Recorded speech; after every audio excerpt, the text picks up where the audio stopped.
எங்களுக்குள்ளே வாசம் செய்யும் ஆவியானவரே, இந்நாளில் சித்தம் போல் நடத்தி செல்லும் ஐயா. எங்களுக்குள்ளே வாசம் செய்யும் ஆவியானவரே, இந்நாளில் சித்தம் போல் நடத்தி செல்லும் ஐயா. ஆவியானவரே, ஆவியானவரே, பரிசுத்த ஆவியானவரே, ஆவியானவரே, ஆவியானவரே, பரிசுத்த ஆவியானவரே. இந்த கால வேளையில கர்த்தரை ஆராதிக்க வந்திருக்கிற உங்கள் யாவருக்கும் ஆண்டவரும் இரட்சகருமாயிருக்கிற இயேசு கிறிஸ்துவின் நாமத்தில அன்பான வாழ்த்துதலை தெரிவித்துக் கொள்கிறேன். இன்றைக்கு செய்தியின் தலைப்பு என்னவென்றால், கனி கொடுக்கிற வேர் என்ற தலைப்பில உங்களோடு கூட கர்த்தருடைய வார்த்தையை நான் பகிர்ந்து கொள்ள விரும்புகிறேன். அருமையான தேவனுடைய பிள்ளைகளே, நீங்கள் மரத்தை பார்த்து மரத்தின் வேரையும் பார்க்கலாம். அந்த வேர் கசப்பான கனி கொடுக்கிற வேர் இருக்கிறது, இனிப்பான கனிகளை கொடுக்கிற வேர் இருக்கிறது. இந்த கசப்பான கனியாய் இருக்கிற இந்த வேரை ஆண்டவர் மனுஷனுடைய ஜீவியத்திற்கு ஒப்பிட்டு ஆண்டவர் சொல்லுகிறார். மனுஷர்கள் எல்லாரும் கெட்டுப்போனார்கள் என்று பைபிள் சொல்லுகிறது. நாம் கசப்பான வேர்களாகவும் கசப்பான கனிகளையும் கொடுக்கிறவர்களாய் இருந்தோம். ஏனென்றால் நம்முடைய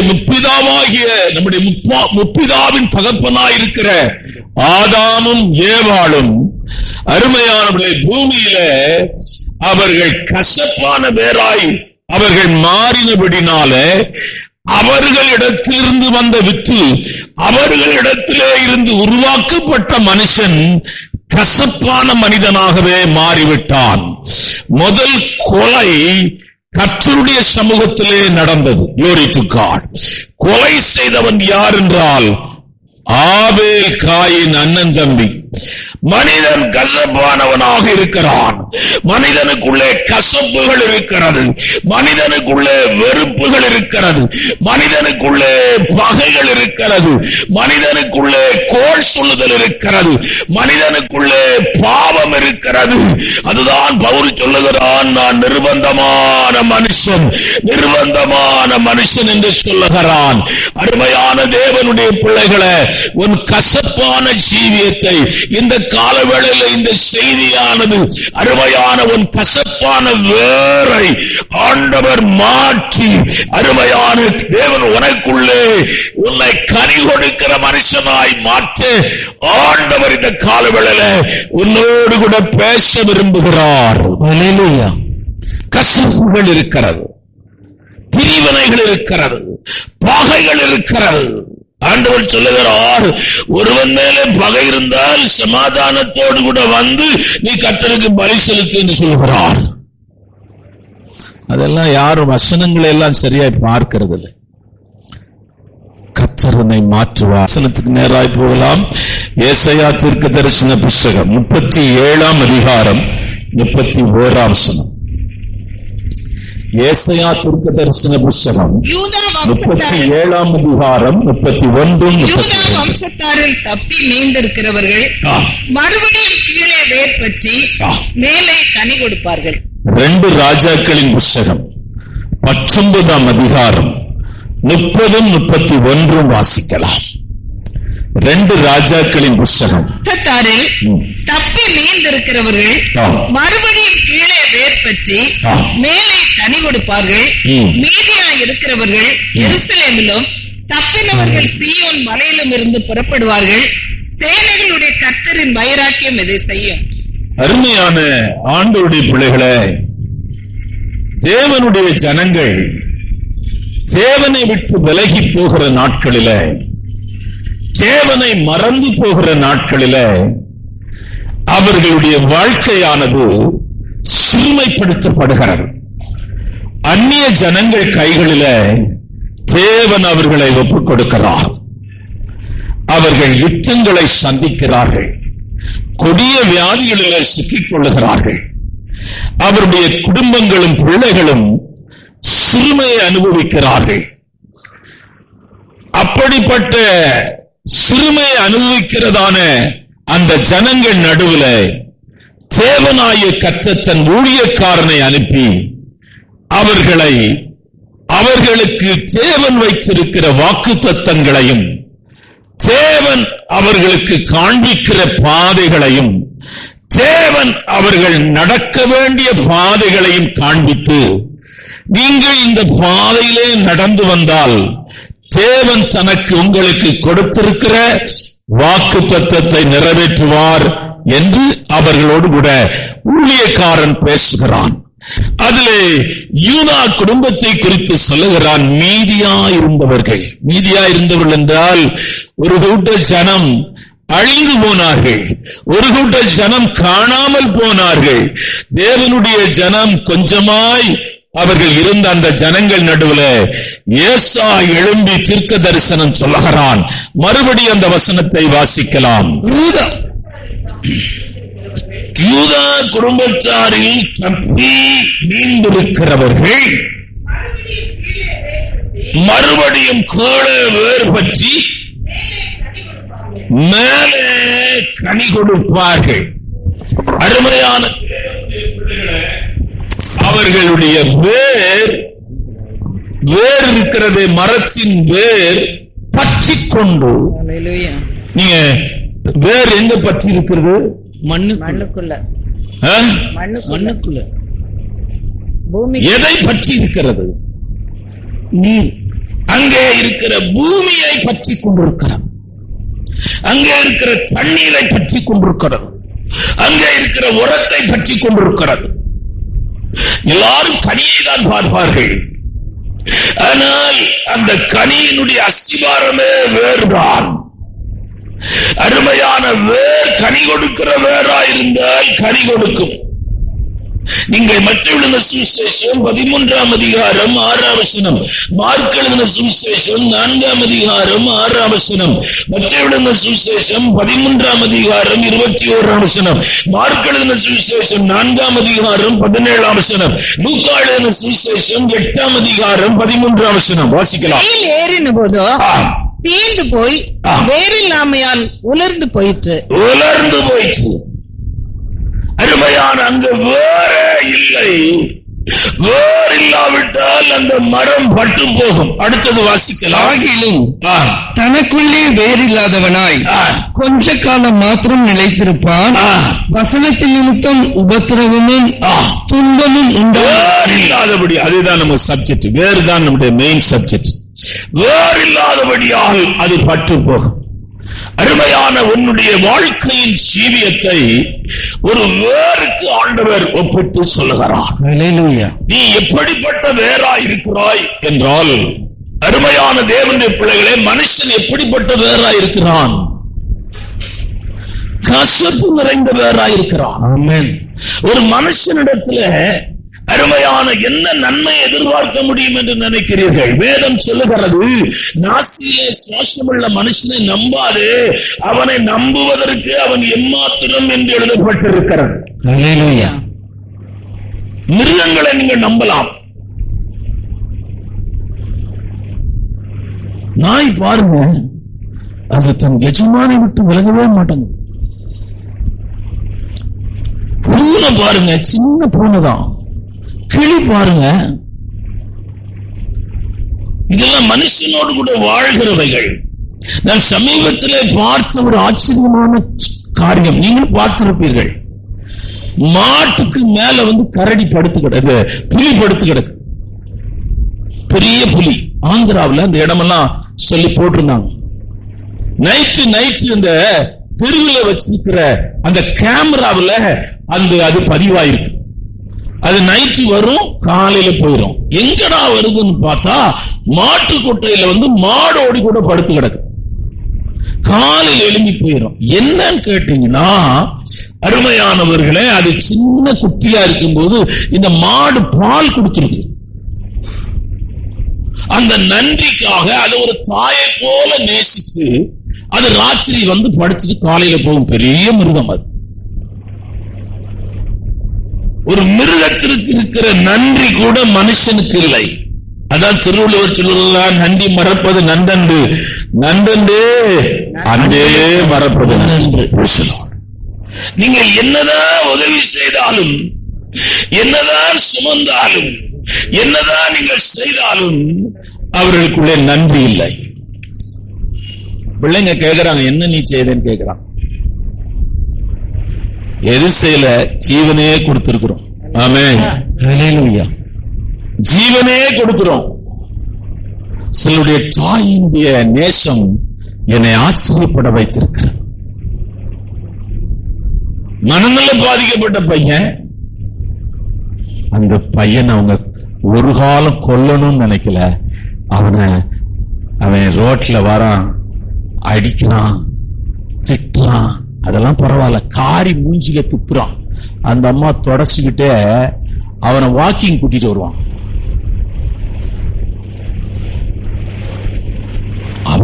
அவனை வளர்க்கறதுக்கு அவங்க படுற பாடு பாத்தீங்கன்னா, அவனை ஒரு கல்யாணம் பண்ணி கொடுக்க முடியாது.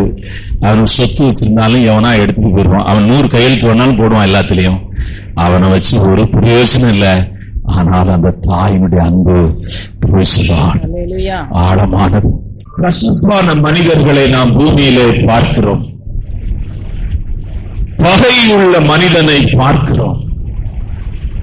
மனிதன் முற்றிலுமாய் கசப்பான பேர்தான். அதிலே எந்த மாற்று கருத்தும் இல்லை. மனிதன் பாவத்திலே கட்டப்பட்டிருக்கிறான். மனிதனை பாவம் ஆளுகை செய்கிறது. பாவம் மனிதனை அடிமைப்படுத்துகிறது. ஆனால் இந்த பாவ மனிதனை பரிசுத்தமுள்ள மனிதனாய் மாற்றதான் இயேசு இந்த உலகத்திற்கு வந்தார். பாவம் செய்கிற மனிதனுக்காக தான் கல்வாரி சிலுவையிலே இயேசு அடிக்கப்பட்டார். பாவம் செய்த மனிதனை விடுதலையாக்கதான் இயேசு வந்தார். நான் செய்திக்கு வருகிறேன். கசப்பான வேர் இப்பொழுது அது கனி கொடுக்கிற வேராய் மாற்ற வேண்டும் என்றால் இந்த வேரின் தன்மை மாற வேண்டும். ஆமென். இந்த வேரினுடைய ஒரு தன்மை இருக்குமே, அதுக்கு ஒரு தன்மை இருக்கும். மாமரத்தின் வேறு தண்ணி ஊற்றினா மாங்காய் தான் காய்க்கும். ஆப்பிள் மரத்தின் வேறு ஆப்பிள் மரம் தான் காய்க்கும். கசப்பான வேறு கசப்பான கனிதான் கொடுக்கும். இந்த பிரச்சனை என்னவென்றால், அருமையான தேவனுடைய நிர்பந்தமான மனுஷன் யார் என்னை விடுதலையாக்க கூடும்? ஏன்னா அவன் கசப்பான வேறு. கண்ணிலேயே சண்டை போட்டுருவாங்க, உங்களுக்கு தெரியாது. கண்ணிலே எந்த மிருகமும் இப்படி சண்டை போடாது. வீட்டுக்காரன் இப்படி ஒரு பார்வை பார்க்குது அந்த அம்மா. அவன் நினைச்சா இன்னைக்கு யுத்தம் தான் நடக்கும். அப்பவே அவன் டக்குன்னு மாறுறான். நிறைய பேர் கண்ணிலேயே சண்டை போடுறத பார்த்திருக்கு. இது மனுஷனுக்கு தான் இந்த கிஃப்டே கிடைச்சிருக்கு. எந்த மிருகத்துக்கு இந்த கிஃப்ட் கிடைக்கல. சைகையிலே சண்டை போடுவாங்க. இப்படி கையை காண்பா முறைச்சிட்டு அப்படின்னா யுத்தம் நடக்குன்னு அர்த்தம். எந்த மிருகம் மாதிரி இப்படி காமிக்குதா முறைச்சிட்டு? அந்த மிருகம் காமிக்கல. பொய். ஐயோ, காலையும் சாயங்காலம் வர பொய்ய கணக்கு பண்ணா 100க்கு 100 கிடைக்கும் மார்க். மாறி மாறி போகிற, காலையில ஒரு டிசிஷன் எடுப்பாங்க, சாயங்காலம் ஒரு டிசிஷன் எடுப்பாங்க. மாறுகிற ஒரு தன்மை, மாற்றி பேசுகிற தன்மை, இது எல்லாம் கசப்பான வேறுதான் ஐயா. அருமையான இந்த வேறுடைய தன்மையை எப்படி மாற்றுவது? அதுக்கு எங்க மாத்திரை இருக்குதா? மாத்திரை இருந்தா நம்ம எல்லாரும் போய் வாங்கி சாப்பிடலாம். எங்கேயாவது இருக்குதா? டாக்டர், நீங்க ரொம்ப படிச்சிருக்கீங்க டாக்டர், எனக்கு கோபம் வருது, ஏதாவது மாத்திரை இருக்குதா? அவங்க என்ன சொல்லுவாங்க, கோபத்துக்கு நான் அப்படி ஒரு சப்ஜெக்டே படிச்சதில்லை. கோபத்தை மாற்றுறதுக்கு ஏதாவது நீட் தேர்வுல சப்ஜெக்ட் இருக்குதா? எனக்கு கோபம் வந்தனா என்னன்னு தெரியாது, டிவி எல்லாம் போட்டு உடைச்சிருவேன். உடைக்கிறாங்க அப்படி ஆளுங்க, அடிச்சிருவேன்.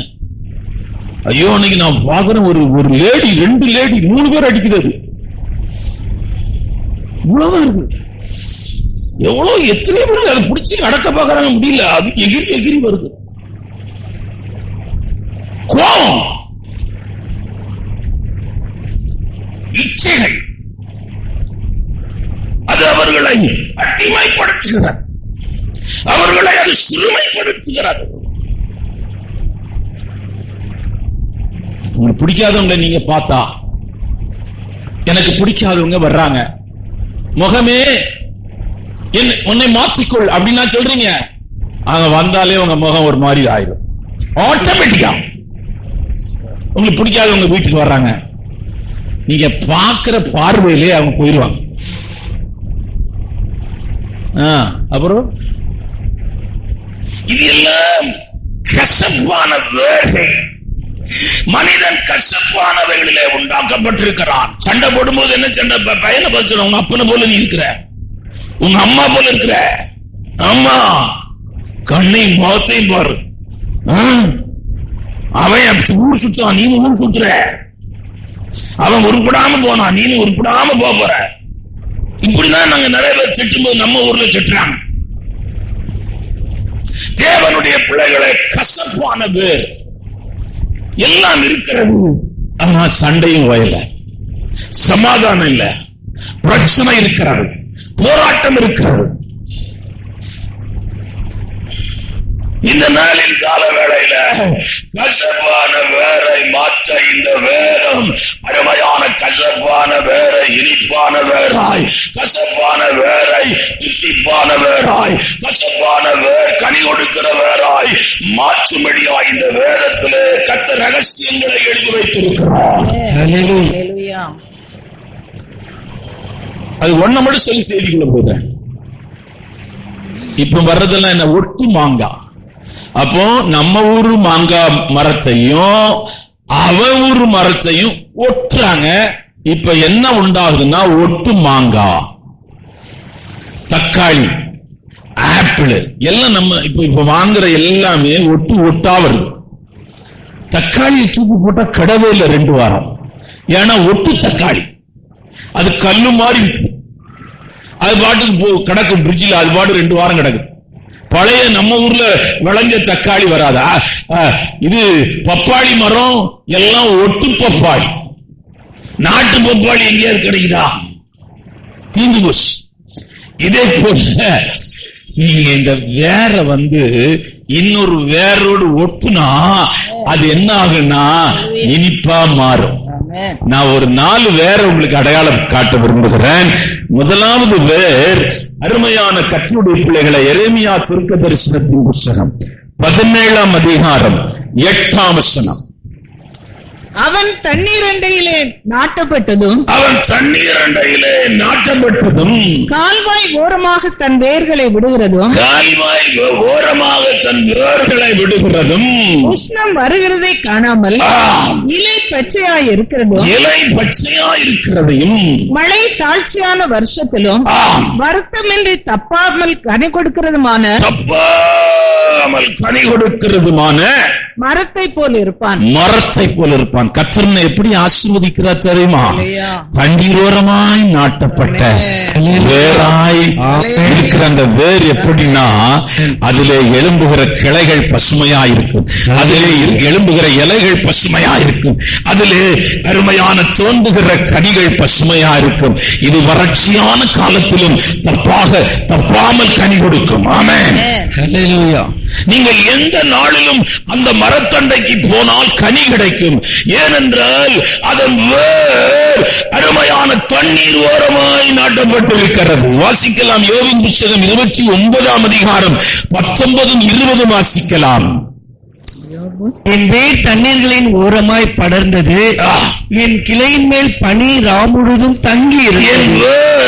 தண்ணீர் ஓரமாய் படர்ந்தது. வாசிங்க. என் மகிமை என்னில் செழித்தோங்கி என் கையில் உள்ள என் வில் புதுபலன் கொண்டது.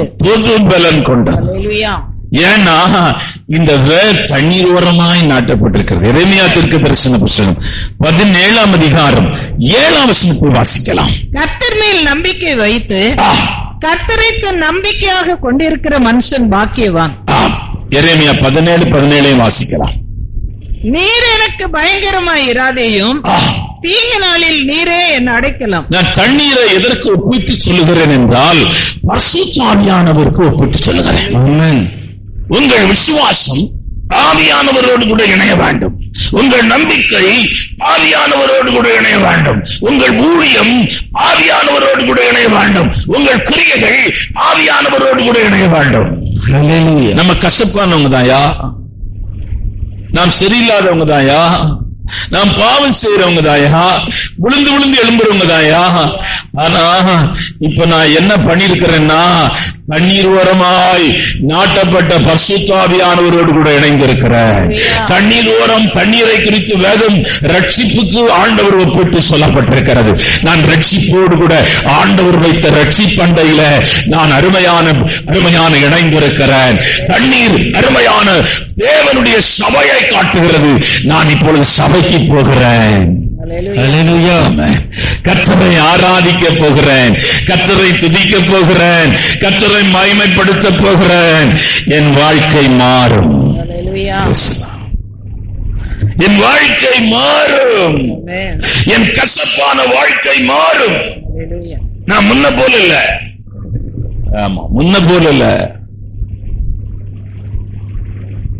அம்மா எங்களால மறக்க முடியாத ஒரு நபர், எங்களோடு கூட ரொம்ப டிராவல் பண்ணவங்க. அவங்க மூலமா தான் சிஸ்டர் ஜோதி எல்லாம் இங்க சபைக்கு வந்தாங்க. அம்மா மறக்கவே முடியாது. அவங்க ஞாயிற்றுக்கிழமை கடை திறக்க மாட்டாங்க. ஞாயிற்றுக்கிழமை தான் பியூட்டி பார்லரே ஓடும். ஆனா அந்த அம்மா சொல்லுவாங்க, நான் சொன்னேன் மத்தியானத்துக்கு மேல போய் திறந்து எடுங்கம்மான்னு சொல்லுவேன். அவங்க சொல்லுவாங்க, எனக்கு காலையில வந்த காசு எல்லாம் சாயங்காலம் வந்து போச்சு, அதிகமாவே வந்திருக்கு பாஸ்டர்.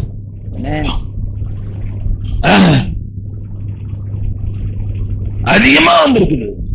ஏனென்றால் என் உறவை அருமையான நான் சபையிலே வைத்திருக்கிறேன். கர்த்தருடைய ஆலயத்திலே நாட்டப்பட்டவன் அருமையான ஒலிவமர தண்டுகளை போல இருப்பான். உன் கசப்பான ஜீவியம் அருமையான இனிமையாய் மாற வேண்டும் என்றால், ஒரு பிரதர் திருப்பூர்ல ஹெட்மாஸ்டர் இருந்தார், கம்யூனிஸ்ட் பேச்சாளர். அவர் நம்ம சபையில இருந்த ஒரு வாலிப தம்பி, அவர் எங்க பாஸ். அப்போ கொஞ்சம் பேர் தான் சபையில இருப்பாங்க, 10 பேர் 5 பேர் இருப்பாங்க. அதனால பரம குடிகாரன். அவரு சொல்லிக்கிறார், நான் குடிப்பேன், நான் பேண்ட் ஷர்ட் எல்லாம் போட்டு வர மாட்டேன், கைலி தான் கட்டிட்டு வருவேன், வரலாமா உங்க சபைக்கு? அவன் பேர் பிரைட்னு நினைக்கிறேன். அவன் எப்பவும் இடையில ஒரு நாள் வந்தான். சின்ன பையன், இப்ப கல்யாணம் ஆகி பிள்ளைங்களா இருக்கு. அவன் நாகர்கோயில், அவன் தான் அவரை கூட்டிட்டு வந்தான். அவர் வந்து ஃபுல் தண்ணி கையில் கட்டி, ஒரு ஹெட்மாஸ்டர் வந்திருக்காரு பாருங்க, எப்படி ஸ்கூல் ஹெட்மாஸ்டர் பின்னாடி உட்கார்ந்து இருந்தார். நான் பிரசங்கம் பண்ணிட்டு இருக்கிறேன். பிரசங்கம் முடிச்ச உடனே வந்து அழுறாரு. அழுது இயேசு ஏற்றுக்கொண்டார். அவர் என்ன சொன்னார்னா, நான் ஒரு 15 நிமிஷம் மேடையில பேசுறதுக்கு நான் படுற பாடு எனக்கு தான் தெரியும், நீங்க தாராளமா பேசிட்டு இருக்கிறீங்க, இயேசு இருக்கிறான்னு சொல்றார். இது பேச முடியாது, மனுஷனால பேச முடியாதுங்கிறார். இயேசு இருக்கிறார், நான் இயேசு ஏற்றுக்கொள்றேன். இயேசு ஏற்றுக்கொண்டு கடைசியா ஒரு திருவோணையில தான் ஹெட்மாஸ்டர் இருந்தார். இந்த நாளின் காலவேளை ஆராதனையில தேவனுடைய ஒரு ஜீவியத்தை, கசப்பான ஒரு ஜீவியத்தை மாற்ற இயேசு வல்லவராயிருக்கிறார். கசப்பான ஒரு ஜீவியம் மாறும், உன் பேச்சு மாறும், உன்னுடைய சிந்தை மாறும், உன் எண்ணங்கள் மாறும், உன் உணர்வுகள் மாறும், உன் பாவ சிந்தனைகள் மாறும், உன் இச்சையான சுவாபங்கள் மாறும், உன் கிரியைகள் மாறும். உன்னாலே விட முடியாதவைகளை விடுபடியாய் கர்த்தர் உனக்கு உதவி செய்வார். ஆண்டவருடைய நோக்கு, நீ கனி கொடுக்கிற ஒரு மனுஷனாய் கர்த்தருடைய ஆலயத்திலே தேவன் உன்னை நாட்டி இருக்கிறார். தண்ணீர் வாரமாய் நடப்பட்டவன் கசப்பான வேர் மாறி கனி கொடுப்பான். இன்னொரு வேரை நான் உங்களுக்கு அடையாளம் காட்ட விரும்புகிறேன். வாசிக்கலாம் நீதிமொழியின் புஸ்தகம் 12ஆம் அதிகாரம் 12ஆம் வசனம். நீதிமானுடைய வேர். துன்மார்க்கன் துஷ்டருடைய வலையை விரும்புகிறான், நீதிமானுடைய வேர் கனி கொடுக்கும். நீதிமானுடைய வேர் கனி கொடுக்கும். ஐயா, நீதிமானுடைய வேர் ஏனென்றால் அவன் நீதி செய்கிறான். அவன் ஒரு காலம் அநியாயம் செய்வதில்லை. அநியாயம் செய்கிறவனை யோவான் எழுதுகிறான், தன் சகோதரனை பகைக்கிறவன் கொலைகாரன் என்று எழுதுகிறான். வாசிக்கலாம். தன் சகோதரனை பகைக்கிறவன் கொலைகாரன் என்று எழுதுகிறான். தன் சகோதரனை பகைக்கிற எவனும் மனுஷ கொலைபாதகன் என்று எழுது. மனுஷ கொலைபாதகன் எவனோ அவனுக்குள் நித்திய ஜீவன் நிலைத்திராது என்று அறிவீர்கள். அவனுக்குள்ள நித்திய ஜீவன் நிலைத்திராது என்று நான் அறிந்திருக்கிறேன். அருமையான ஆண்டவருடைய பிள்ளை, மனுஷ கொலைபாதகன் என்று எழுதப்பட்டிருக்கிறார். ஆகவே நீதிமான் ஒரு காலம் தீமை செய்ய மாட்டான். நீங்க நல்லா புரிஞ்சுங்க. ரைச்சஸ் மேன், அவன் நீதி செய்து கொண்டே போவான். அநியாயம் செய்கிறவனுக்கும் அவன் நீதி செய்து கொண்டு போகிறவன் தான் நீதிமான். 1 பேதுரு புத்தகம் 1ஆம் அதிகாரம் 15ஆம் வசனத்தை வாசிக்கலாம். உங்களை அழைத்தவர் பரிசுத்தராய் இருக்கிறபடினால் நீங்களும் உங்கள் நடக்க எல்லாவற்றிலேயும் பரிசுத்தராய் இருங்கள். வாசிக்கலாம். கொலோசியருக்கு எழுதின நிருபம் 3ஆம் அதிகாரம் 18ஆம் வசனத்தை வாசிக்கலாம். மனைவிகளே, கர்த்தருக்கு ஏற்றபடி உங்கள் புருஷருக்கு கீழ்ப்படியுங்கள். நீங்க அருமையான உங்கள் ஆவிக்குரிய கனிகளை நீதிமானிடத்திலே பறிக்கலாம். உங்க வீட்டுக்கு வந்தா என்ன கிடைக்கும்? செந்தில் பிரதர் வீட்டுக்கு வேலைக்கிழமை போனா ஐயோ ஐயோ பங்கனுக்கு டீ பார்ட்டி வைக்கிறது மாதிரி எல்லாம் கிடைக்கும். நான் பாக்குறேன் பிளேட்ட, ஆச்சரியப்பட்டு போனேன். கத்தவங்களை ஆசீர்வதிப்பா இருக்கும். அதுக்குன்னு நீங்க எல்லாரும் பார்ட்டி வைக்காதீங்க, ஒரு டீயோடு எங்களை அனுப்பிச்சிருங்க, அதான் பெஸ்ட். ஆமா, நீங்கள் செய்கிற நீதியின் கிரியைகளை தேவன் மறக்க மாட்டார். அவ போட்டது 2 காசுதாயா. அவள் செய்த நீதியின் கிரியைகள் அந்த காணிக்கப்பட்டியில 2 காசு போட்டா. பைபிள் சொல்லுகிறது, தனக்கு உண்டானவைகளை போட்டால், தனக்கென்று வைத்திருக்கிறவளை போட்டால், தான் பசியாற்றும்படியாய் வைத்திருந்த, தான் ஜீவிக்கும்படியாய் வைத்திருந்த அந்த 2 காசையும் போட்டாள். ஆண்டவர் சொன்னாள், இவள் எல்லாவற்றிலும் அதிகமாய் செய்தாள். அவள் கொஞ்சமாவும் கொஞ்ச எண்ணெயும் இருந்தது. தேவனுடைய ஊழியக்காரன் வந்து அவளை சந்திக்கும் போது அவள் சொன்ன ஸ்டேட்மெண்ட் என்ன தெரியுமா? நாங்கள் விறகு பொறுக்கிக் கொண்டிருக்கிறோம். எதற்காக தெரியுமா? கொஞ்சம் மாவும் கொஞ்சம் எண்ணெயும் எங்களிடத்தில் இருக்கிறது. அதை சாப்பிட்டு சாகும்படியாய் இந்த பஞ்ச காலத்திலே கடைசியா எங்களிடத்தில் இருந்த ஒரே பையன் எனக்கு இருக்கிறான், நானும் அவனும் தான். நான் ஒரு விதவை பெண். இந்த பையன் இருக்கிறான், நானும் இருக்கிறேன். வீட்டில் நாங்கள் பிச்சை எடுக்க விரும்பவில்லை, நாங்கள் பிச்சை கேட்க விரும்பவில்லை, சாக போகிறோம் என்று சொன்னான். அதற்கு ஊழியக்காரன் சொல்றான், அதுல முதல்ல எனக்கு கொண்டு வாங்குறான். அந்த முதல்ல கொண்டு போனா பாரு, அதுதான் நீதியின் கிரியை, அதுதான் ரைச்சஸ்னஸ், அதுதான் நீதியின் செயல், அதுதான் நீதி செய்கிற செயல். நான் ஒன்று சொல்லுகிறேன், கர்த்தருக்காய் கிரியை செய்த ஒருவனையும் தேவன் கட்டு போனதில்லை. கர்த்தருக்காய் கொடுத்த ஒருவனும் தரித்திரனாய் போனதில்லை. அவன் சந்ததி கனி கொடுக்கிற சந்ததியாய் மாறும். அவன் சந்ததியிலே தேவன் ஆசாரியர்களையும், அவன் சந்ததியிலே தேவன் ராஜாக்களையும், அவன் சந்ததியிலே அருமையான பிரபுக்களையும் கர்த்தர் எழுப்புவார். ஜெபம் பண்ணும்போது ஜெபம் பண்ணார், கடன்ல இருக்கிறவங்களும் கர்த்தருக்காய் கிரியை செய்தான். இந்த கைப்பிடி செவுறு கட்டின, இந்த கைப்பிடி செவுறு கட்டினதுக்கு ஒரு போலீஸ்காரனுடைய மனைவி, அவர் பேர் எனக்கு கொஞ்சம் மறந்துச்சு. அந்த அம்மா ஒரு 5000 ரூபாய் கொடுத்தாங்க அந்த காலத்துல. நான் சரி வாங்கி, அப்போ ஒரு லாரி செங்கல் 5000 ரூபாய், அவ்வளவுதான். அப்படியே அந்த 5000 ரூபாய் ஒரு செங்கல் ஒரு லோடு இறக்கிட்டேன், பெரிய லோடு. இப்பெல்லாம் அது வாங்க முடியாது. வாங்கி எல்லாம் கட்டி முடிச்சிட்டேன். அவங்க எப்போ சாயங்காலம் எங்களை பாக்குறோம். நான் கேட்டேன், சிஸ்டர் உங்க வீட்டுக்காரர் கொடுத்தாரான்னு கேட்டேன். பாஸ்டர் நீங்க வேற பாஸ்டர், நான் வட்டிக்கு வாங்கி கொண்டு கொடுத்தேன்னா. ஏன் சிஸ்டர் நீங்க வட்டிக்கு வாங்கி ஏன் காசு கொடுக்கணும்? அவங்க என்ன தெரியுமா, என் மகளுக்கு கல்யாணம்னா நான் வட்டிக்கு வாங்க மாட்டேனா அவங்க சொன்னது. எங்களுக்கு ஒரு நல்ல ஆஸ்பத்திரி செலவு பண்ணா வட்டிக்கு வாங்கி நாங்க செலவு பண்ண மாட்டோம். ஏசப்பா ஆலயம் ஏசப்பாவுக்கு நாங்க கொடுக்கிறோம். நீ அந்த பொண்ணு அமெரிக்கால இருக்கு, அவங்க வீட்டுக்கார இன்ஜினியர். இன்னொரு பொண்ணு அரேபியால எங்கேயோ இருக்கு. போன் பண்ணுவாங்க எல்லாரும். அவ பயங்கர ஸ்பிரிச்சுவலா இருக்கிறான். இந்த சபைக்காக அதிகமா ஜெபம் பண்றோம். அவர் சொல்ற ஒரு வார்த்தை, வாலிப நாட்களே சபைக்கு சும்மா வந்துட்டு போனோம் பாஸ்டர், எங்களை மன்னியும் பாஸ்டர், அருமையான இங்க வந்த பிறகுதான் தெரியும் தேவன் எவ்வளவு மகா பெரியவர், தேவனுடைய கிரியைகள் எவ்வளவு மகா பெரியது, தேவனுடைய வார்த்தைகள் எவ்வளவு மகா பெரியது. அழுவாவா நம்ம சபையிலே பிரச்சனை வந்தா நாங்க சபையை பற்றி அவளுக்கு சொல்லிக்கிட்டே இருப்போம்.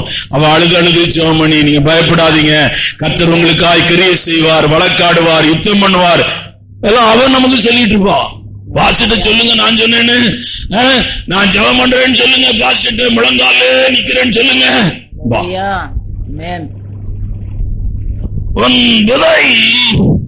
பிள்ளைகள் கனி கொடுக்கிறவர்களாய் மாறிவிட்டார். அந்த அம்மாவும் போன் பண்ணுவாங்க, நாங்க பாண்டிச்சேரியே விட்டுருக்க கூடாது, இங்கே இருந்திருக்கணும், குடும்பமா போயிட்டாங்க இங்க.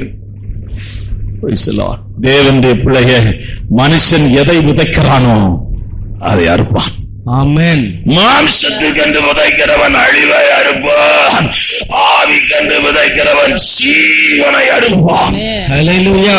இந்த காலவேளை ஆராதனையில அருமையான கர்த்தருடைய பிள்ளைகளே, நீங்கள் நீதிமானாயிருக்க வேண்டும்.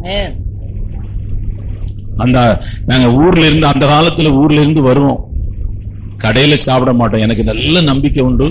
அவங்க அந்த போலீஸ் குவார்டர்ஸ் வர வழியில தான் இருந்தாங்க, மேல மாடியில. நான் சொல்லுவேன், சிஸ்டர் வீட்டுக்கு போயிட்டு போயிருவோமா, அங்க போவேன். அப்பதான் அவங்க சோறு ஆக்கி மூடி போட்டு வச்சிருப்பாங்க, இருக்கிறது எல்லாம் எங்களுக்கு கொடுத்துருவாங்க. நாங்க சாப்பிட்டுட்டு சிஸ்டர் போயிட்டு வர ஒரு ஜெபம் பண்ணிட்டு அவங்க மறுபடியும் உல வைப்பாங்க. எனக்கு ஞாபகம் இருக்கு. எல்லாம் பழைய விசுவாசிகள் செய்த கிரியைகளை சில சமயங்களிலே நான் நினைப்பேன். அப்படிதான் மூர்த்தி ஒய்ஃபும் அவங்க நான் மறக்கல, நம்ம இதை கண்டிப்பா செய்யணும்னு நினைச்சேன். கொஞ்சம் ஒரு மாதிரிதான் இருந்துச்சு. ஆனா அதுக்கு பிறகுதான் அவங்க செய்த கிரியைகளை ராத்திரி எல்லாம் தூங்காம நினைச்சேன். இந்த அம்மா அந்த நாட்களில ஆண்டவரை பின்பற்றி வந்ததும் ஆண்டவருக்காய் செய்த கிரியைகளையும் எனக்கு ஆண்டவர் ஞாபகப்படுத்தினார். தேவனுடைய பிள்ளைய, இந்த நாளில் காலவேளை ஆராதனையில நீ செய்கிற நீதியின் கிரியைகள், நீ செய்கிற நீதியின் செயல்கள், நீ செய்கிற நீதியின் அருமையான நீதிக்காய்ப்பட்ட பாடுகள், நீதிக்காய்ப்பட்ட கிரியைகள் ஒன்றையும் கர்த்தர் மறக்க மாட்டார். நீ பணி கொடுக்கிற மரமாய் சபைக்கு மாத்திரமல்ல, உன் குடும்பத்திற்கு மாத்திரமல்ல, தேசத்திற்கு கர்த்தர் தேசம் அறியும்படியாய் உன்னை நிலைநிறுத்துவோர். மூன்றாவது வேறண்டைக்கு உங்களை அழைத்துக் கொண்டு போகிறேன். வாசிக்கலாம். ரோமருக்கு எழுதின நிருபம் 11ஆம் அதிகாரம் 18ஆம் வசனம். சுமக்கிற வேர். ரோமர் 11. அந்த கிளைகளுக்கு விரோதமாய் பெருமை பாராட்டாதே, பெருமை பாராட்டுவாயானால் நீ வேரை சுமக்காமல் வேறு உன்னை சுமக்கிறது என்று நினைத்துக்கொள். முழு மரத்தையும் சுமக்கிறது. ஐயா, இந்த மரம் என்ன பெருசா இருக்கு. அந்த பக்கத்துல ஒரு வேப்ப மரம் பார்த்தேன், பனைமரத்தை காட்டிலும் உயரமா இருக்கு. எப்படி ஒரு 1000 வருஷம் இருக்கும், அவ்வளவு பெரிய மரம். ஆனால் இதை சுமக்கிறது யார் என்று நீங்கள் பார்த்தால் பூமியில் இருக்கிற வேர். சில வேர் என்ன ஆயிற்று என்றால், ஒரு காலத்திலே சுமந்து கொண்டிருந்த வேர் இப்பொழுது மரம் சாய்ந்து கிடக்கிறது. அந்த வேருக்கு இந்த மரத்தை சுமக்க விருப்பம் இல்லை. அப்படிதான் இருக்கணும். அல்லது இந்த வேருக்கு அந்த மரத்தை சுமக்க பலம் இல்லை, அப்படி கூட இருக்கலாம். சாய்ந்து கிடக்கிறது. அதை நின்ற அந்த வெயிட்ட இந்த வேருக்கு சுமக்க இஷ்டம் இல்லை. நல்ல விசுவாசிங்க தான். ஒரு காலத்துல அவங்க எல்லாம் சபையை சுமந்தாங்க, ஊழியக்காரனை சுமந்தாங்க, சபைக்கு ஆய் நின்றார்கள், எல்லாம் இருந்தாங்க. இப்போ அவங்களுக்கு விருப்பம் இல்ல. அருமையான அவர்கள் சாய்ந்து போன மரம் போல மாறிவிட்டார்கள், சாய்ந்து போனார்கள். ஆண்டவர் சொல்லுகிறார், கலாத்தியர் இருக்கிற நிறுவனம் 6ஆம் அதிகாரம் 2ஆம் வசனத்தை வாசிக்கலாம். ஒருவர் பாரத்தை ஒருவர் சுமந்து, ஒருவருடைய பாரத்தை ஒருவர் சுமந்து, இப்படியே கிறிஸ்துவனுடைய பிரமாணத்தை நிறைவேற்றுங்கள். நீங்க எல்லாருக்கும் ஒரு கஷ்டம் இருக்கு. ஒவ்வொருத்தரையும் நான் பாக்குறேன், எல்லாம் நீங்க கஷ்டம் இருக்கு. சாவுக்கு வர முடியாத நிறைய ஒவ்வொருத்தையும் கேட்டா ஒரு கஷ்டம் இருக்கு. நான் இல்லைன்னு சொல்லல, எல்லா குடும்பத்திலையும் கஷ்டம் இருக்குது. நீங்க குடும்ப கஷ்டத்தையும் சுமக்கணும், சபையினுடைய கஷ்டத்தையும் சுமக்கணும், ஊழியக்காரனுடைய கஷ்டத்தையும் சுமக்கணும். ஆமா, ஆமென். நான் பிரசங்கம் பண்றேன்னா நீங்க சுமந்தாதான் நான் பிரசங்கம் பண்ண முடியும். இந்த நாளில ஒருவருடைய பாரத்தை ஒருவர் சுமக்கணும். ஏன்னா மனுஷன் எப்படி இருக்கிறான்னா, தான் மனைவி, தான் புள்ள, அந்த வட்டம், அடுத்த வட்டத்துல சுமக்கிறது குடும்பம். அது அப்படியே அந்த பாரத்தை அப்படியே அவங்க விட்டுருவாங்க, ரொம்ப சுமக்க மாட்டாங்க. ஒரு பிரதர் மரிச்சு போயிட்டார், நான் தான் அடக்கம் பண்ணேன். அவர் குஷ்டரோகி, பெரிய பணக்காரர். ஆனா அவர் எல்லாரும் கைவிட்டுட்டாங்க. ஆரோவில்ல ஆடிட்டரா வேலை செய்தார். அவங்க மட்டும் எடுத்துட்டாங்க. குஷ்டரோகியா இருந்தாலும் அவங்க ஆரோவில்ல பரவாயில்ல, நீங்க ஆடிட்டர், நீங்க படிச்சிருக்கிறீங்க, வேலை செய்யுங்கன்னு சம்பளம் கொடுத்து இந்த பக்கத்துல தான் இருந்தார். இப்ப அவர் இல்ல. அவர் ஒருத்தருக்கு இலவசமா வீட்டை கொடுத்தாரு. அந்த அம்மா வித்துட்டு போயிட்டாங்க. அவர் சாவுல பக்கத்து வீட்டு அம்மா ஒரு ஐயர் அம்மா, நான் தான் போய் நிக்கிறேன், பாட்டு பாடுறேன். அந்த அம்மா தேம்பி தேம்பி அழுது. எனக்கு இன்னைக்கு வரையில் அந்த அம்மா கண்ணீர் நான் மறக்கல. நான் பிரசங்கம் பண்றேன் பாருங்க, என் நினைவில் அது பதிவாயிருக்கு, என் உணர்வில் அது பதிவாயிருக்கு. தேம்பி தேம்பி அழுது. ஐயா, அவங்க அவருக்கு இந்த மகன் சம்பந்தம் மேல பக்கத்து வீடு, அவ்வளவுதான். யார் பாரத்தை நீ சுமக்கிறாய்? ஆண்டவர் உன் பாவத்தை சுமந்திருக்கிறார், உன் குடும்பத்தின் பாரத்தை சுமந்திருக்கிறார். நீ அருமையான தனிமையா இருக்கும் போது கர்த்தர் உனக்கு உதவி செய்யும்படியாய் ஆட்களை அனுப்பினார். உனக்கு பணம் இல்லாத போது சபை வந்து உனக்கு பணம் கொடுத்தது.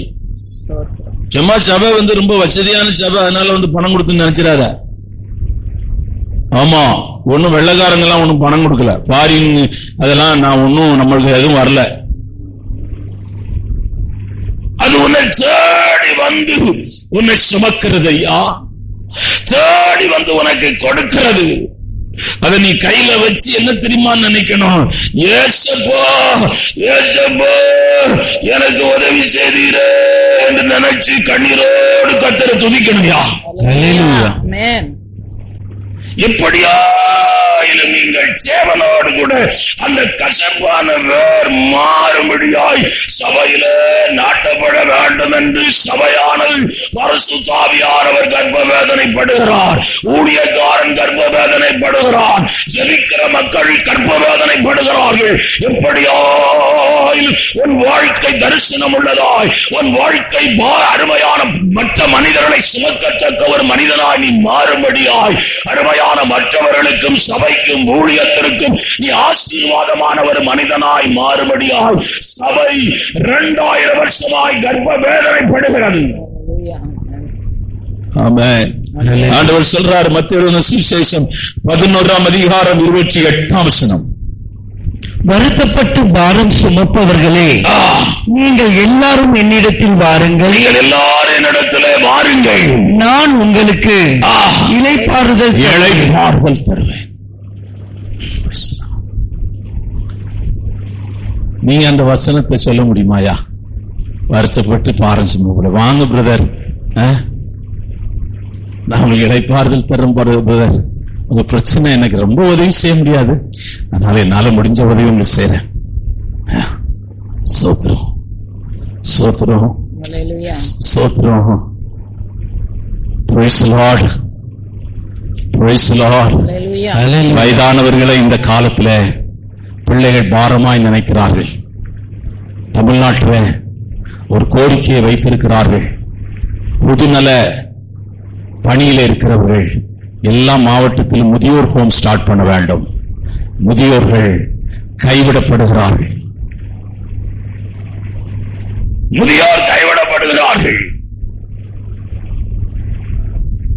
பிள்ளைங்க வளர்ந்து எல்லாம் நீ பேச்சுல சொல்லுவாங்க, என் பொண்ணு அமெரிக்கா இருக்கு, என் பிள்ளை ஒன்னு பிரான்ஸ்ல இருக்கு, என் பிள்ளை ஒருத்தர், உன் பிள்ளை போன்ல தான் ஒன்னு சொல்லுப்பான். பெரிய டாக்டர் போய் பாருங்க, இதெல்லாம் சொல்லுவான். யார் ஒண்ணு சமைப்பாங்க? ஒரு ஜிக்மர் ஸ்டாஃப் எங்களுக்கு போன் பண்றாங்க, 2000 எவ்வளவு கொடுக்குறாங்க பர் டே. ஒரு வேலை செய்யற வர்றவங்க பர் டே கொடுக்குறாங்க. ஆனா மோஷன் யூரின் எல்லாம் கிளீன் பண்ணணும். அது ஒரு வாரமா வரல. என் படுக்கையிலே நான் படுற பாடு பெரும்பாடு, வீடெல்லாம் நாத்து அடிக்குது, நான் படாத பாடுபடுற பெரிய பணக்கார லேடி. பிள்ளைங்க எல்லாம் பெரிய பெரிய பெரிய பதவியில் இருக்கிறாங்க. தேவனுடைய பிள்ளைகளை சுமக்க ஆள் இல்லையா? ஆறுதல் சொல்ல ஆள் இல்லையா? அருமையான அவர்களின் துக்கத்திலே பகிர்ந்து கொள்ள ஆட்கள் இல்லையா? அருமையான தேவனுடைய பிள்ளையே, கர்த்தர் உன்னை பாரம் சுமக்கிற ஒரு மனிதனாய், அப்படிப்பட்ட ஒரு தரிசனம் உள்ள ஒரு மனிதனாய் தேவன் மாற்றுவாரா? தேவன் உன்னை உருவாக்குவாரா? தேவன் உன் ஆவிக்குரிய வாழ்க்கையை கட்டி எழுப்புவாரா? ஹல்லேலூயா. ஏன் இவ்வளவு ஊழியத்தில் பிரயாசப்படுறோம்? செய்தி பிரதர் போட்டிருக்கிறாரு, 700 பேர் பார்த்திருக்கிறாங்க. 70 போட்ட உடனே 750 பேர் பார்த்தாங்க. எனக்கு என்னன்னா, இந்த ஒரு வார்த்தை அவனை விடுதலையாக்காதா? ஒரு வார்த்தை அவனை தப்புவிக்காதா? அப்படி இந்த செய்தி பார்க்க மாட்டாங்களா? இந்த வார்த்தை போகாதா? இந்த பூமி எங்கிலும் போகாதா என்றுதான் இந்த ஊழியத்தை நாம் செய்கிறோம். ஆனா ஒரு ரகசியத்தை உங்களுக்கு சொல்லுகிறேன். தேவனுடைய பிள்ளைகள் வயதான காலத்துல பிள்ளைகள் உங்களை சுமக்காமல் போனாலும், உறவுகள் உங்களை சுமக்காமல் போனாலும், நீங்கள் வயதான காலத்துல, நடக்க முடியாத காலத்துல, அருமையான அப்படிப்பட்ட காலத்துல தேவன் உங்களை சுமப்பார். ஏனென்றால் நீங்கள் கனி கொடுக்கிறவர்களாய் இருந்திருக்கிறீர்கள். அருமையான மகளே, நீ பயப்படாது. உன்னை சுமக்கும்படியாய் கர்த்தர் ஆட்களை எழுப்புவார். சுமக்கிற வேரோடு கூட நீ சுமந்தால், சுமக்கிற ஒரு வேறாக இருந்தால் நீ சுமக்கிற ஒரு கனியை கொடுப்பாயாமே. நீ நான் ஒண்ணு புரிஞ்சு ஒண்ணு சொல்றேன் கேளுங்க. எந்த இடங்கள்லாம் மிஷினரிஸ் போனாங்களோ அந்த இடங்களெல்லாம் ஆசீர்வதிக்கப்பட்டு அவங்க ஸ்கூல் ஆரம்பிச்சுக்கிறாங்க, ஆஸ்பத்திரி ஆரம்பிச்சுக்கிறாங்க. நீங்க இப்ப இருக்கிற ஸ்கூல் கிடையாது, அவங்கதான் இங்கிலீஷ் மீடியம் ஸ்கூலே ஆரம்பிச்ச கிறிஸ்டியன் தான். எல்லாம் ஆரம்பிச்சவங்க அவங்கதான். அந்த சமுதாயத்தை அவங்க தூக்கி நிறுத்தி இருக்கிறான். சல்வேஷன் ஆர்மின்னு ஒரு ஆர்கனைசேஷன் இருக்குது. அந்த பவுண்டர் வில்லியம் பூத், இந்த கேரளா, அந்த நாகர்கோவில் பகுதிகள் எல்லாம் கிராமத்தில் இருக்கிறவங்க எல்லாம் ரொம்ப வசதியா மாறியதுக்கு காரணம் அந்த மிஷனரிஸ் தான். நிறைய மிஷனரிஸ் வந்து வேற இவங்களுக்கு என்ன தெரியும்? இவங்க படிப்பறிவு கிடையாது. எல்லாம் மாடு ஆடு மேய்ச்சிட்டு இருந்தாங்க, கிராமத்தில் இருந்தாங்க, விவசாயம் தான் தெரியும், வேற ஒண்ணும் தெரியாது. உலகத்துல ஐடி நிறுவனம் அருமையான உலகம் முழுவதும் நடக்க காரணம் இந்தியாவில இருந்து போன மனிதர்கள் தான். அவங்க சொல்றாங்க, ஐடில அமெரிக்காவில ஐடியை க்ளோஸ் பண்ண அமெரிக்கா விழுந்து போகும், ஐடில உள்ள அவ்வளவு பேர் வெளியே வந்துட்டாலே போதுங்கிறான். மருத்துவருங்க உலகம் முழுவதும் இருக்கிறாங்க. எதுக்கா இதையெல்லாம் நான் உங்களுக்கு சொல்லுகிறேன் என்றால், தேவனுடைய பிள்ளைகளை சுமக்கிறவர்கள். மனோகரன் பிரதர், நான் நிறைய தடவை பிரசங்கம் பண்ணிக்கிறேன். அவருங்க ஜெயியா இருந்தார் ஏபி டிபார்ட்மெண்ட்ல. வாகூர்ல ஒரு சபை வச்சுக்கிறாரு. அவர் யாருன்னா ஆடு மேய்க்கிறவர். ஒரு பாஸ்டர் அந்த கிராமத்துக்கு போயிருக்கிறாரு. இந்த பையனை பார்த்து, அவருக்கு ஒரு 12-13 வயசு பையனை பார்த்து ஆடு மேய்ச்சிட்டு போயிருக்கிறான். அந்த பாஸ்டர் கேட்டாராம், தம்பி நீ ஆடு மேய்க்கிறே, படிப்பியான்னு கேட்டேன். ஐயா நாங்க ரொம்ப ஏழைங்க, எங்களால படிக்க முடியாது, அதனால ஆடு மேய்க்கிறோம். நான் உன்னை படிக்க வைக்கிறேன், நீ வர்றியான்னு கேட்டுக்கிறேன். ஐயோ நான் வர்றேன். நீங்க அவரை பாத்தீங்கன்னா அவர் கெசட் ஆபீசரா இருந்தார் EB டிபார்ட்மெண்ட். நிறைய நமக்கும் உதவி செய்திருக்கிறார். ஏன்னா 3 பேஸ் எல்லாம் எடுக்க கஷ்டம். நான் 1-2 பேருக்கெல்லாம் போன் பண்ணி 3 பேஸுக்கெல்லாம் ஹெல்ப் பண்ணிருக்கிறேன். ஒருத்தர் நாம்பூர் அங்க ஒரு பாஸ்டர் இருந்திருக்காரு, 3 போஸ்ட் நட்டு கரண்ட் கொடுத்தாரு, அவரு தான் கொடுத்தாரு. அதான் வந்து பாக்கிறதுக்கு இருந்து தேங்க்ஸ் சொல்லிட்டு போக வந்தேன். சாவுக்கு போய் பிரசங்கம் பண்ணேன். தேவனுடைய பிள்ளைய இந்த நாளில் காலவடையில நீ யாரை சுமக்கிறாய், யாரை சுமக்க ஆண்டவரை தீர்மானித்திருக்கிறாய்? நீ கர்த்தருடைய ஊழியத்தை சுமந்தால், கர்த்தருடைய ஊழியத்தை தாங்கினால், கர்த்தருடைய ஊழியத்தை ஏந்தினால், கர்த்தர் உன் குடும்பத்தையும் உன் பிள்ளைகளையும் உன் சந்ததியையும் ஆண்டவர் 1000 முறை 1000 தலைமுறைக்கு சுமப்பாரையா. இது மாறாத பிரமாணம். அடுத்த வேரை நான் உங்களுக்கு அறிமுகப்படுத்துகிறேன். தாவீதின் வேர். வெளிப்படுத்தின புஸ்தகம் 5ஆம் அதிகாரம் 5ஆம் வசனம். வெளிப்படுத்தின புஸ்தகம் 22ஆம் அதிகாரம் 16ஆம் வசனம் வாசிக்கலாம். அப்பொழுது மூப்பரில் ஒருவன் என்னை நோக்கி, நீ அழ வேண்டாம், இதோ யூதா கோத்திரத்து சிங்கமும் தாவீதின் வேருமானவர் புஸ்தகத்தை திறக்கவும் அதன் 7 முத்திரைகளை உடைக்கவும் ஜெயம் கொண்டிருக்கிறார் என்றான். சபைகளில் இவைகளை உங்களுக்கு சாட்சியாக அறிவிக்கும்படிக்கு இயேசுவாகிய நான் என் தூதனை அனுப்பினேன். நான் தாவீதின் வேரும் சந்ததியும் பிரகாசமுள்ள விடிவெளி நட்சத்திரமாயிருக்கிறேன். ரோமர்கள் நிறுவம் 15ஆம் அதிகாரம் 12ஆம் வசனம். ஏசாயா தீர்க்கதரிசன புஸ்தகம் 11ஆம் அதிகாரம் 1ஆம் வசனம். மேலும் ஈசாயின் வேரும் புறஜாதியாரை ஆளும்படிக்கு எழும்புகிறவருமாகிய ஒருவர் அவரிடத்தில் புறஜாதியார் நம்பிக்கை வைப்பார்கள் என்று ஏசாயா சொல்லுகிறான். ஏசாயா தீர்க்கதரிசன புஸ்தகம் 11ஆம் அதிகாரம் 1ஆம் வசனம். ஈசா என்னும் அடிமரத்தில் இருந்து ஒரு வேர் தோன்றி அவன் வேர்களிலிருந்து ஒரு கிளை எழும்பி செழிக்கும். ஞானத்தையும் இயேசுவை வேருக்கு வேதம் ஒப்பிட்டு சொல்லுகிறார். இந்த வேரோடு உன் கசப்பான வேர் இணைந்தால் இந்த வேர் கனி கொடுக்கிறது மாத்திரமல்ல, கனி கொடுக்கிற பலனை உனக்கு உண்டு. அவன் செய்த கிரியைகளின் தக்க பலன் என்னோடு கூட வருகிறது. இதோ நான் சீக்கிரமாய் வருகிறேன். இந்த வேரோடு கூட நீ இணைந்தால் நிச்சயமான வாழ்க்கையில நீ தேவனோடு கூட மகிழ்ந்திருப்பாய், தேவனோடு கூட நிச்சயமாய் வாழ்வாய். அருமையான அங்கே அழுகை இல்லை, அங்கே துக்கம் இல்லை, அங்கே அலறுதல் இல்லை, அங்கே வேதனை இல்லை, அங்கே வியாதி இல்லை, அங்கே மரணம் இல்லை, அங்கே அலறுதல் இல்லை. அவரோடு கூட நிச்சயமாய் நீ வாழுவாய். அப்படியே நாம் ஜெபம் பண்ணுவோம். ஆண்டவரே, கசப்பான வேர் தான் ஐயா, கனி கொடுக்கிற வேறாய் மாற்றும்படியாய் எங்களோடு கூட நீர் பேசின எல்லா ஜீவனுள்ள வார்த்தைகளுக்காய் ஸ்தோத்திரம் ஐயா. ஆண்டவரே, கண்ணீர் வரவாய் நாட்டப்பட்ட வேர்,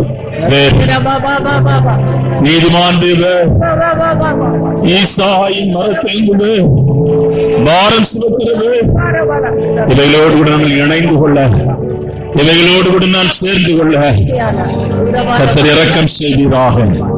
எங்களை கனி கொடுக்கிறவர்களாய் மாற்றுவீராக. உடைய மகிமையான கரத்திலே ஆராதனை வைக்கிறேன். வந்த ஒவ்வொரு பிள்ளைகளும் சபையிலே, குடும்பத்திலே, தேசத்திலே கனி கொடுக்கிறவர்களாய் மாற்றும் ஆசீர்வதிக்கிறேன். இயேசுவின் மூலம் செபிக்கிறேன் பிதாவே. என் ஆத்மாவே கர்த்தரை ஸ்தோத்திரி, என் உள்ளமே பரிசுத்த நாமத்தை ஸ்தோத்திரி. என் ஆத்மாவே கர்த்தரை ஸ்தோத்திரி, அவர் செய்த சகல உபகாரம். கர்த்தராகிய இயேசு கிறிஸ்துவின் கிருபை, பிதாவுடைய அன்பும் பரிசுத்தாவியானவருடைய அன்யோன்யமும் இந்த காலை விளை ஆராதனையில் வந்த ஒவ்வொருவரோடும் விசேஷ விதமாயிருப்பதாக.